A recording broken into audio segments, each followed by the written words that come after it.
Sesawi Kur Yesu channel yang renungan harian, inspirasi kehidupan, dan portal Bedemana Kristiani.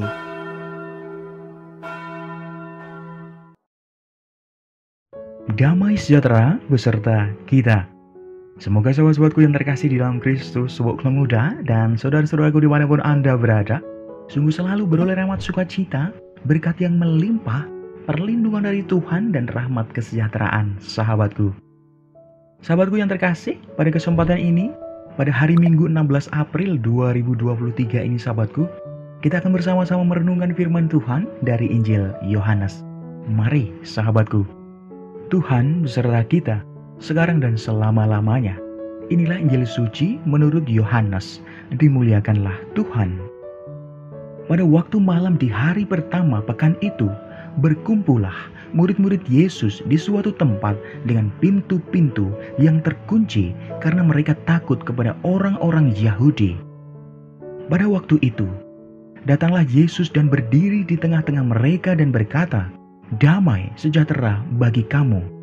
Dan sesudah berkata demikian, ia menunjukkan tangannya dan lambungnya kepada mereka. Murid-murid itu bersuka cita ketika mereka melihat Tuhan. Maka kata Yesus sekali lagi, "Damai sejahtera bagi kamu. Sama seperti Bapa mengutus aku, demikian juga sekarang aku mengutus kamu." Dan sesudah berkata demikian, ia menggembusi mereka dan berkata, "Terimalah Roh Kudus. Jikalau kamu mengampuni dosa orang, dosanya diampuni. Dan jikalau kamu menyatakan dosa orang tetap ada, dosanya tetap ada." Tetapi Thomas, seorang dari ke-12 murid itu yang disebut Didimus, tidak ada bersama-sama mereka ketika Yesus datang ke situ. Maka kata murid-murid yang lain itu kepadanya, "Kami telah melihat Tuhan." Tetapi Thomas berkata kepada mereka, "Sebelum aku melihat bekas paku pada tangannya, dan sebelum aku mencucukkan jariku ke dalam bekas paku itu, dan mencucukkan tanganku ke dalam lambungnya, sekali-kali aku tidak akan percaya." 8 hari kemudian, murid-murid Yesus berada kembali dalam rumah itu dan Thomas bersama-sama dengan mereka. Sementara pintu-pintu terkunci. Yesus datang dan ia berdiri di tengah-tengah mereka dan berkata, "Damai sejahtera bagi kamu." Kemudian ia berkata kepada Thomas, "Taruhlah jarimu di sini dan lihatlah tanganku. Ulurkanlah tanganmu dan cucukkanlah ke dalam lambungku, dan jangan engkau tidak percaya lagi, melainkan percayalah."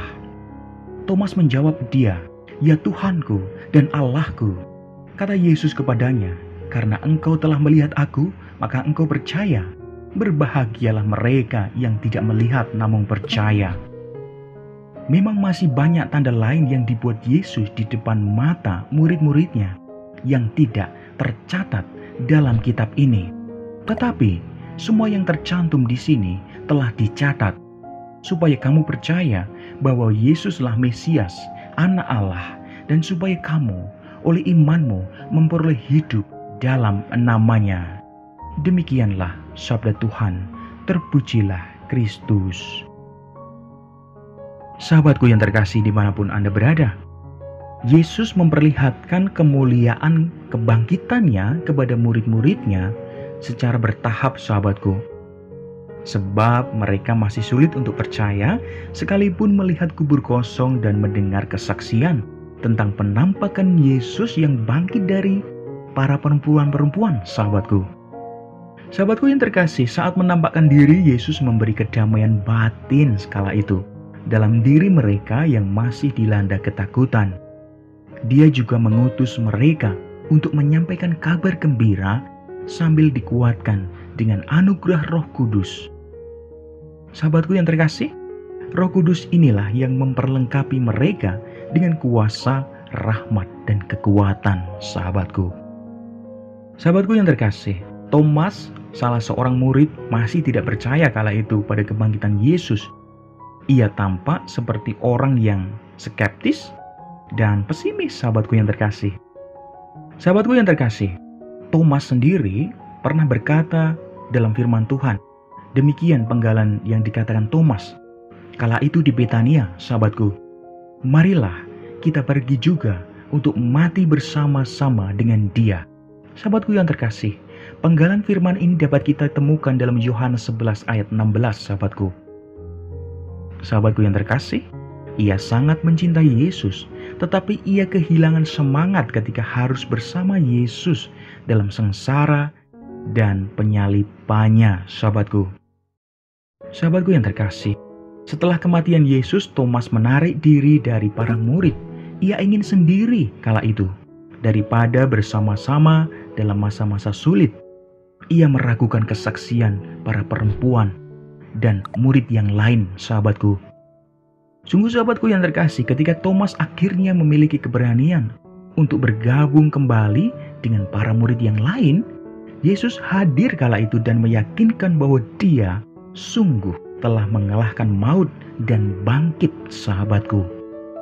Sungguh sahabatku yang terkasih, dengan melihat Yesus, iman Thomas akan kebangkitan telah lahir, sahabatku. Lantas bagi kita semua menjadi pertanyaan sebagai bahan refleksi kita.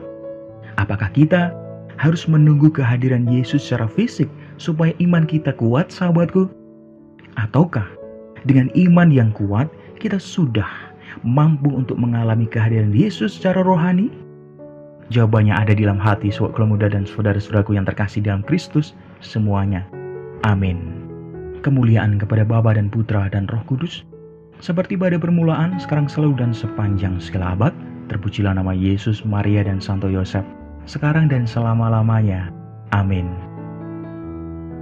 Mari sahabatku, kita tutup renungan singkat ini. Kita bersatu dalam doa. Marilah berdoa. Dalam nama Bapa dan Putra dan Roh Kudus. Amin. Ya Tuhan Yesus, penuhilah kami dengan Roh Kudus dan kuatkanlah iman kami dalam janji-Mu dan harapan kami dalam kuasa kebangkitan-Mu Tuhan. Pakailah kami semua menjadi berkat bagi banyak orang. Amin. Kemuliaan kepada Bapa dan Putra dan Roh Kudus, seperti pada permulaan, sekarang selalu dan sepanjang segala abad. Terpujilah nama Yesus, Maria dan Santo Yosef, sekarang dan selama-lamanya. Amin. Dalam nama Bapa dan Putra dan Roh Kudus. Amin. Sahabatku yang terkasih, terima kasih banyak sahabatku. Kita boleh bersama-sama mendengarkan firman Tuhan. Kita belajar pada kesempatan ini, sahabatku. Sebarkan video ini supaya banyak orang semakin terima berkat dan terima rahmat sukacita. Banyak orang dipulihkan, banyak orang disembuhkan, sahabatku. Hidup kita penuh berkat, hidup kita penuh sukacita, hidup kita penuh kesejahteraan, hidup kita penuh perlindungan. Yang gelap diberikan terang, yang buntu diberikan jalan. Sampai jumpa di renungan harian besok selanjutnya. See you later. Bye-bye. Berkah dalam. Tuhan memberkati. Terima kasih udah nonton. Jangan lupa subscribe, like, nyalakan notifikasinya, dan share ya.